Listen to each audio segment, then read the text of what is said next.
Ladies and gentlemen, let's talk about a habit that's quietly sabotaging your potential, and most people don't even realize they're doing it.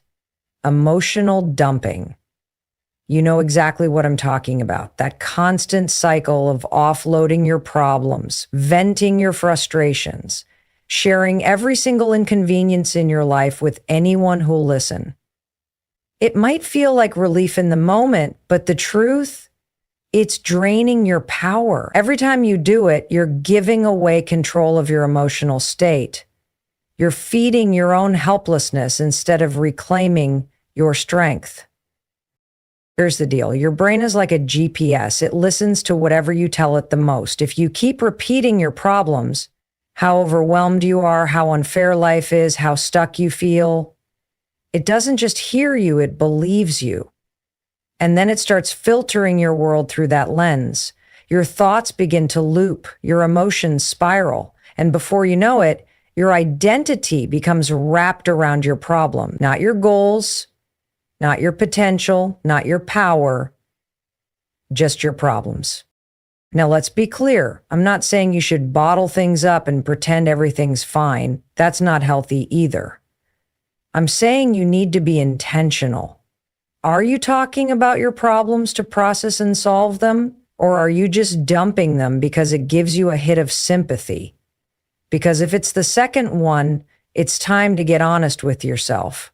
That moment of validation might feel good for 5 minutes, but what happens after that?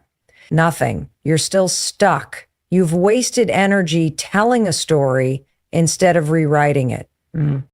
Emotional dumping is like playing the same sad song on repeat and expecting your life to suddenly start dancing to a different beat. It doesn't work that way. You're not moving forward. You're rehearsing your pain. And the more you rehearse it, the better you get at staying exactly where you are. That's not what you want. That's not why you're here. You are not meant to live in a cycle of constant complaining and venting. You are meant to grow, to rise, to lead yourself out of whatever darkness you're in. You know what real strength looks like?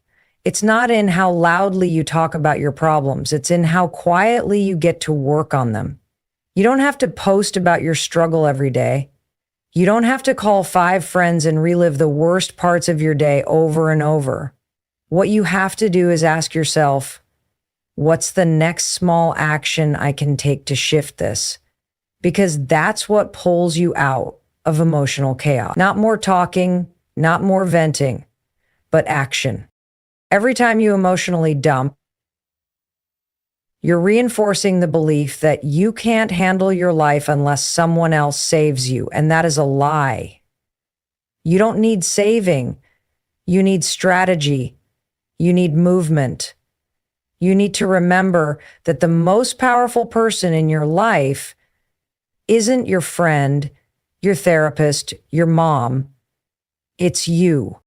So if you want to feel better, start by thinking better. Stop rehashing every single problem and start building a new pattern. One that says, I acknowledge the problem and now I focus on the solution. That tiny shift in mindset will change your entire trajectory. Look, life is hard. We all have things we're dealing with. But the people who grow, the people who build lives they're proud of, are the ones who stop handing out their problems like candy and start treating their time and energy like gold. Because they know every time you talk about what's going wrong without working on what could go right, you're moving backwards. So here's your challenge. The next time you catch yourself spiraling into a rant or unloading your stress just to feel heard, pause. Ask yourself, is this helping me move forward? If the answer is no, redirect. Even a tiny step forward is more powerful than 1,000 words about what's not working. Own your story, but more importantly, own how it ends. And that starts with you taking your power back from emotional dumping and putting it where it belongs, in focused, courageous, solution-driven action. Most people walk around thinking their problems are unique. that the weight they're carrying is heavier than anyone else's. And while your pain is valid, while your stress is real, so is everyone else's. People have their own problems. That's the part no one likes to admit. You're out here expecting someone to really care, to really sit with your issues and feel what you're feeling, but they're too busy carrying their own baggage. That's not cold, it's just human nature. We live in a world where everyone is overwhelmed. Everyone has something on their plate: pressure from work, bills piling up, a relationship hanging by a thread, kids, parents, deadlines, regrets. And yet, we expect people to stop what they're doing, step out of their mess, and pour themselves into ours. When you start to understand this, you begin to realize why so many conversations feel shallow, why your rants often get short replies, or why people drift away when you consistently unload on them. It's not because they don't like you. It's because they're already trying to survive their own chaos. Here's what happens.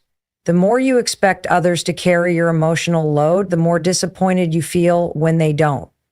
You feel ignored, misunderstood, even betrayed. But the problem isn't them, it's the expectation.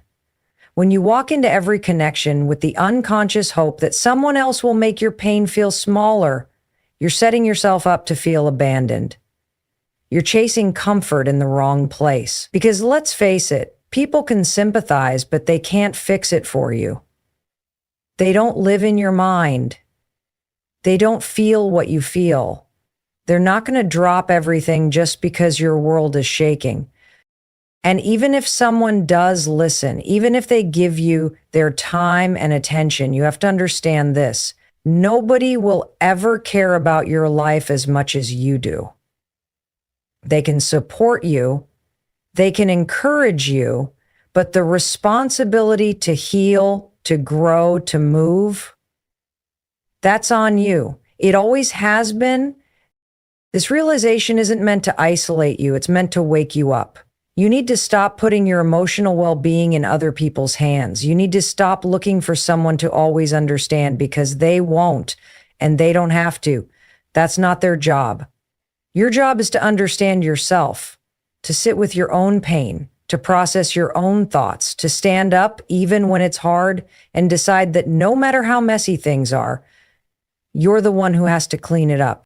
When you stop expecting others to solve your problems or hold space for every breakdown, you free them, but more importantly, you free yourself.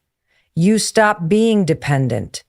You stop waiting. You stop handing over your peace to people who never asked to be responsible for it in the first place.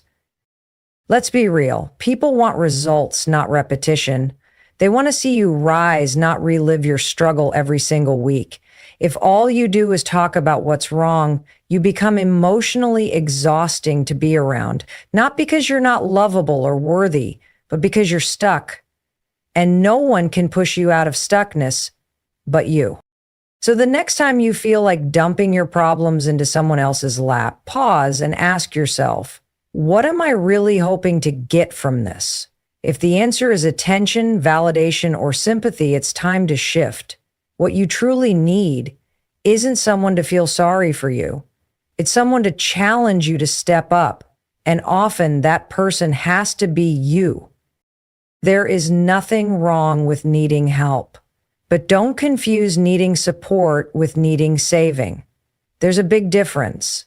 Help is a hand to guide you while you walk. Saving is expecting someone else to carry you. The truth is, nobody's coming to save you. And that's okay, because you are more capable than you give yourself credit for. Once you understand that everyone's dealing with something and that no one is obligated to carry your load, you start to become emotionally self-sufficient. You learn how to sit with discomfort. You learn how to work through your own storms. And you stop resenting others for not being what you needed them to be. That's freedom. That's growth. That's power. And it's all waiting for you to stop expecting, start owning, and rise. There's a huge misconception that talking about your problems is the same as doing something about them. It's not. Venting and solving are two completely different things, and too many people get stuck in the habit of mistaking one for the other. You can talk about how overwhelmed you are, you can cry to your best friend, complain to your coworkers, or post a long rant on social media. But none of that is movement. None of it is progress. It feels good in the moment, sure. You get that emotional release, that hit of validation when someone agrees with you or says, yeah, that sucks. But when the conversation ends, what's different? Absolutely nothing. You're still in the same situation. You still haven't made a decision. You haven't taken a step forward. And worst of all, you've probably drained the energy you could have used to do something real. Venting is emotional fast food. It gives you a quick sense of satisfaction, but it doesn't actually nourish or empower you. And if you do it too often, it becomes a cycle that's hard to break. You start going to people not to grow, but to release pressure. You end up managing stress instead of managing solutions. It's easy to fall into this trap because venting feels like doing something. You're engaging, you're expressing, you're connecting. But what you're not doing is fixing anything. You're not building resilience. You're not learning skills. And you're definitely not taking action. The harsh truth is, if you're not moving toward a solution, you're just repeating the problem over and over. And the more you repeat it, the more real it becomes in your mind. The bigger it feels, the harder it seems to overcome. When you train yourself to constantly verbalize your frustration without pairing it with action, you create a pattern in your brain that says, talking is the goal, but it's not. The goal is change. The goal is progress. And that doesn't come from repeating what's wrong. It comes from asking, what now? That question is powerful. It shifts your mind from problem-centered to solution-focused. It stops the spiral and forces clarity. Now, does this mean you should never talk about what you're going through? Of course not. We all need space to process and feel. But there's a difference between processing and rehearsing. Processing is temporary. It's the act of getting clear on what's happening so you can figure out what to do next. Rehearsing, on the other hand, is when you go over the same problem again and again, hoping the story itself will bring relief. It won't. If you really want to change your life, you have to interrupt the pattern. You have to stop telling the same story and start creating a new one. That means being intentional about when you speak and why. Before you vent, pause. Ask yourself, am I saying this to move forward, or am I just trying to feel better temporarily? If it's the second one, take a breath and choose a better path. Write it down in a journal. Go for a walk. Sit with the discomfort, but don't keep pouring your energy into empty conversations that go nowhere. The truth is, you are capable of solving way more than you think, but you'll never access that power if you're always looking outward for relief. Real growth begins when you start turning inward and asking yourself hard questions. What can I control? What's one small thing I can do right now to make this better? Who can help me? Not just listen, but help me build a plan. That's where your energy needs to go. Not into rants, not into venting loops, but into strategy and movement. And let's be honest, venting doesn't even make you feel that much better in the long run. It often leaves you feeling more tired, more frustrated, and more helpless. Why? Because you're reliving the problem without resolution. You're stirring up emotions without channeling them into anything productive. That's emotional burnout disguised as emotional expression. So the next time you feel like unloading, pause. Ask yourself if you want to feel better for 5 minutes or change your life for good. If the answer is real change, then stop talking and start doing. Solutions don't come from your mouth. They come from your mindset and the action you're brave enough to take. Every time you open your mouth to talk about how unfair life is or how hard things have been, you're doing more than just sharing your story. You're teaching people how to see you. You're teaching them how to treat you. Whether you realize it or not, the way you present yourself in conversations becomes the lens through which others view you. If all you ever talk about is how overwhelmed you are, how nothing ever works out for you, how people always disappoint you, guess what? People start to believe that version of you, not because they want to judge you, but because you've trained them to. Words have power. Repetition creates identity. If you keep telling everyone that you're struggling, eventually even you forget that you're capable of thriving. You're building a brand around being the victim, the one who can't catch a break, the one who always has a problem. And that becomes dangerous. Because once you lock yourself into that identity, it's hard to break free. Not just in other people's minds, but in your own. People respond to how you show up. If you consistently come across as someone who's lost, broken, or powerless, they will unconsciously treat you that way.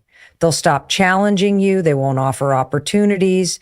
They won't bring you solutions. They'll pity you, or worse, avoid you altogether. Because nobody wants to be around someone who constantly drains the energy from the room.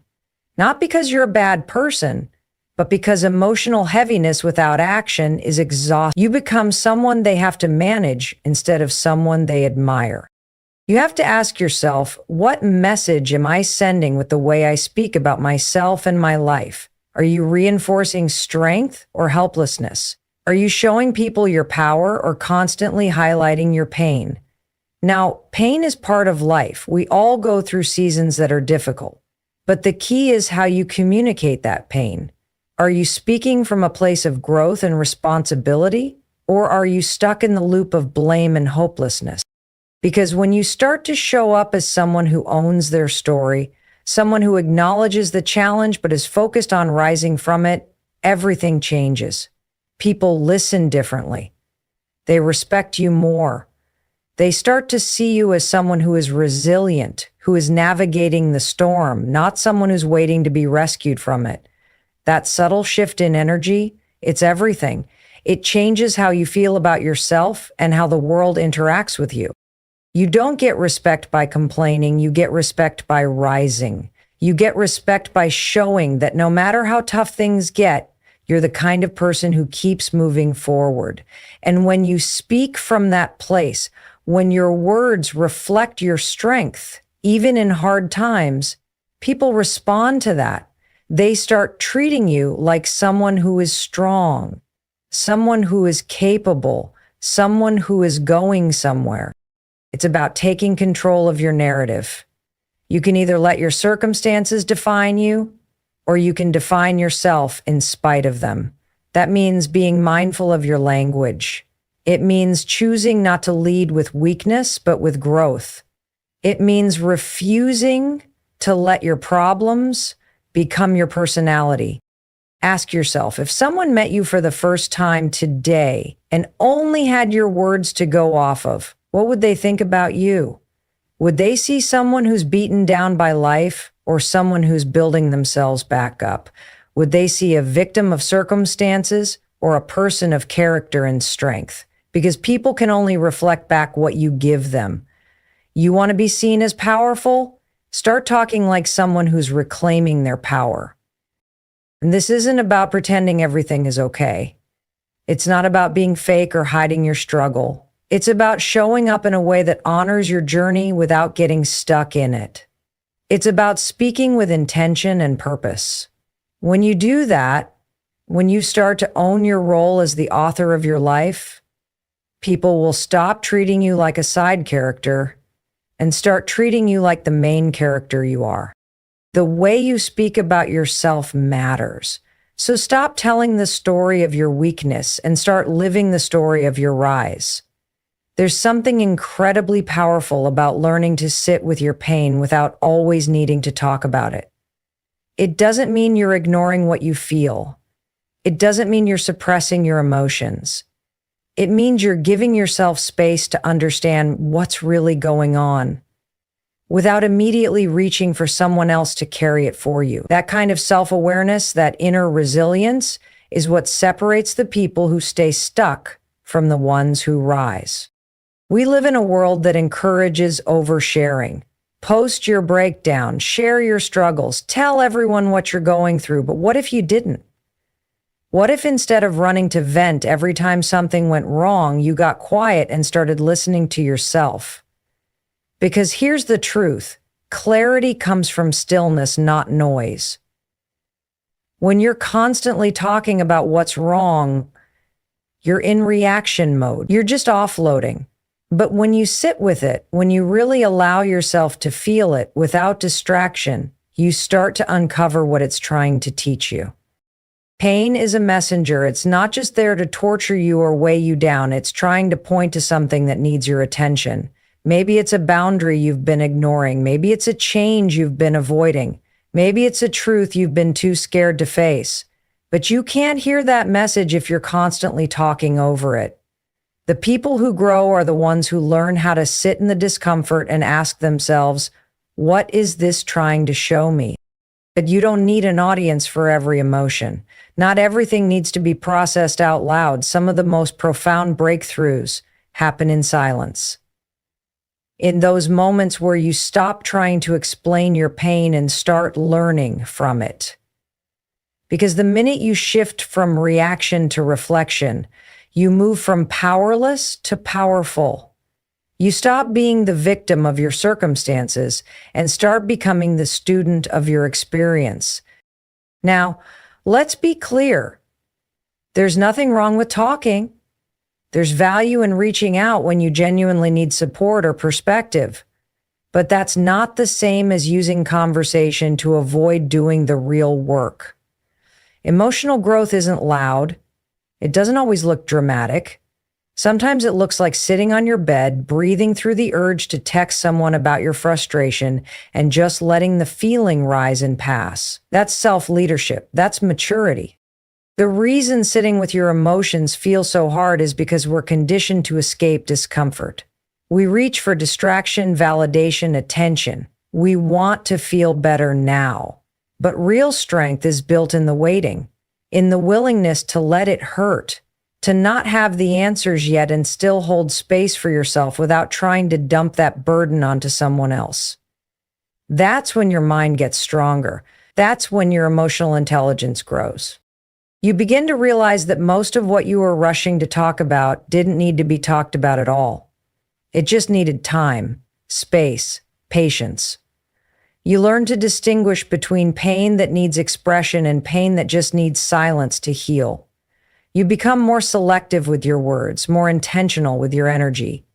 And that shift, it changes everything. Suddenly you're not that person who vents all the time. You're the person who thinks before they speak, the one who processes internally, who shows up to conversations with insight instead of chaos. People start to respect your presence more because you're not just reacting, you're grounded.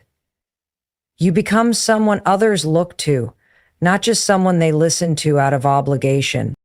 And the best part, you stop feeling like a victim of your emotions. You start feeling like the one in charge. You still feel pain, yes. You still have hard days, but you're not at the mercy of those emotions anymore. You've built an inner anchor, a foundation that isn't dependent on other people's reactions or support. So the next time you feel overwhelmed, instead of rushing to speak, try sitting with it. Breathe, listen, ask yourself, what's this really about? And trust that you are strong enough to handle what comes up. You don't need to say it all. You just need to hear yourself. That's where the healing begins.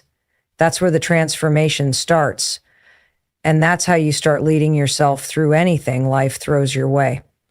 People are naturally drawn to energy, not the loudest voice in the room, not the most dramatic story, but energy, that grounded, focused, forward-moving energy that signals someone is going somewhere.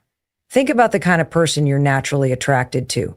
They're not constantly complaining. They're not telling the same sad story over and over. They're the ones who show up with a sense of direction, who are building something, who radiate purpose, even if they're not there yet. And the secret is, That kind of energy doesn't come from a perfect life. It comes from ownership. When you take ownership of your problems instead of broadcasting them, people start seeing you differently. You become magnetic, not because everything is great, but because you're clearly in control of your mindset. You're not defined by what's happened to you, you're defined by what you're doing about it, and that is rare. That kind of personal responsibility is powerful. It sends a message without you even having to say a word. I've got this. And that's what people trust. That's what people respect. When you stop talking about your problems all the time, you conserve your energy, you keep your power close to you. And instead of wasting it trying to get people to understand or sympathize, you put that energy into taking action, into solving, into building, into healing. And that's when your presence starts to change. You walk into a room and people feel that strength. They don't know your whole story, and they don't need to, because the way you carry yourself says enough. You're not just surviving, you're doing something about it. Let's get something straight. Confidence isn't about pretending everything's fine. It's about knowing that no matter what you're going through, you're capable of getting through it. And when that confidence shows up in your body language, in your decisions, in your silence even, it speaks volumes. It's not about being fake. It's about being intentional. You're not hiding your struggles. You're choosing to deal with them in a way that doesn't drain you or the people around you. This is where maturity comes in. Immature energy wants constant attention and validation. It needs everyone to know how hard life is so it can feel seen. But mature energy understands that not everyone needs access to your journey, that healing can happen privately, that some breakthroughs are more powerful when they're quiet. You don't need to explain every step. You just need to keep taking them. And people notice. Opportunities start to come your way, not because you begged for them, but because your energy says, I'm ready. Relationships become healthier because you're no longer showing up as someone who needs to be saved. You show up as a whole person, capable of navigating your own path. That's attractive. That's empowering. There's also a shift in how you view yourself when you stop talking about your problems constantly. You stop identifying with them so deeply. You stop reinforcing the narrative that you're broken or stuck. Instead, you start reinforcing the narrative that you're learning, growing, and moving forward. And over time, that becomes your truth. You're no longer someone with a long list of struggles. You're someone with a track record of rising. Think about how much time you've spent explaining yourself, justifying your pain, trying to make people see what you're going through. What if you redirected that time into building something better for yourself? What if you used it to create routines that support your healing, or to pursue goals that remind you of your strength? That energy shift changes your life. It takes you from passive to powerful. You don't need everyone to know your story. You need to live it in a way that speaks for itself. Let your growth do the talking. Let your actions make the statement. Let your results be the proof. That's how you build credibility. That's how you earn trust. That's how you create impact without saying a word. People can feel when you've done the work. They can feel when you're not looking for pity, but standing in purpose. That's the kind of energy that moves the needle.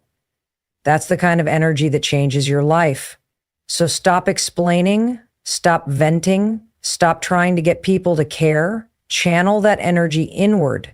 Build yourself, back yourself, and let your presence say everything that words never could. Most people don't want to admit this, but the more you keep talking about your problems, the more power you give them. It's not just about what you're saying out loud, it's about what your brain hears on repeat. Every time you tell that same story of how things didn't work out, how someone let you down, how life keeps kicking you when you're already down, your mind registers it as a confirmation. This is who I am.